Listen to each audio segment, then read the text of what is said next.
Hi, Billy Goodnick. I'm at Seaside Gardens in Carpinteria, one of my favorite nurseries. And also the great thing about this place is they've got a few acres of planted gardens in different styles where you can see how some of the plants are going to grow up to their mature size. Helps you know whether it's going to grow up to be a Rottweiler or a Yorkie.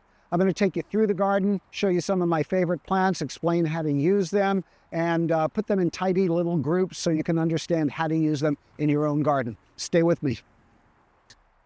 This is California bush sunflower. It goes by different names. Botanical name is Encelia californica. I have 3 or 4 of these in my garden. I raised them from seed that I gathered on a freeway overpass. Proud papa.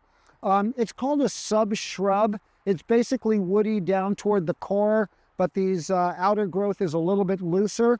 I've kept mine flowering about 6 months out of the year once the sun starts staying up longer, just by occasionally going through with my pruners and cutting them back a little ways.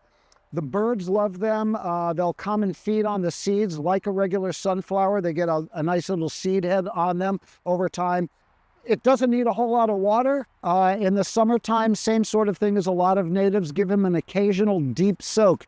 Deep soak means leave the water on for a long time so it really penetrates, but just do it occasionally. It's okay if the surface water dries out a little bit. As for care, just shear them once in a while. They'll start over. They'll say, oh yeah, and just start growing back. This is a fabulous gift from South Africa. It's called pincushion plant, and they're all from the Protea family, which are these wonderful exotic flowers, all from South Africa's southern equator. There are a lot of cultivars and varieties of this in a full range of colors. They're always a warm color like an orange or whatever. This is about the maximum size for them. If you trim them back once in a while, they'll stay a little more dense. Otherwise, they tend to flop out. Very, very low water, adaptable to most soils. But if you've got a heavy clay, you don't want to overwater them. Let them get watered and then dry out a little bit in between. We're now in the first days of spring while we're shooting this. So this is when they flower. They're spring and into summer. And then the show is over, but it's still a very interesting plant in that the new growth gets kind of a grayish green cast to it. And it's a very interesting shaped leaf. One of my go-tos. The only thing you need to be careful about is not making them too soggy. Give them decent drainage. Leucadendron is another South African plant that has been hybridized into a lot of different forms. It goes by the common name of cone bush, this is kind of the reproductive parts of it, and it looks like a little bit of a cone. So as showy as it is, it doesn't flower in an ornamental way, but what we grow them for are the leaves and the bracts. Ebony, obviously with that name, it's a very, very dark color. Another hybrid of it over here is called Safari Gold Strike, and it's just starting to get its golden color. But right in here, this becomes just a really bright, beautiful orange, yellow color.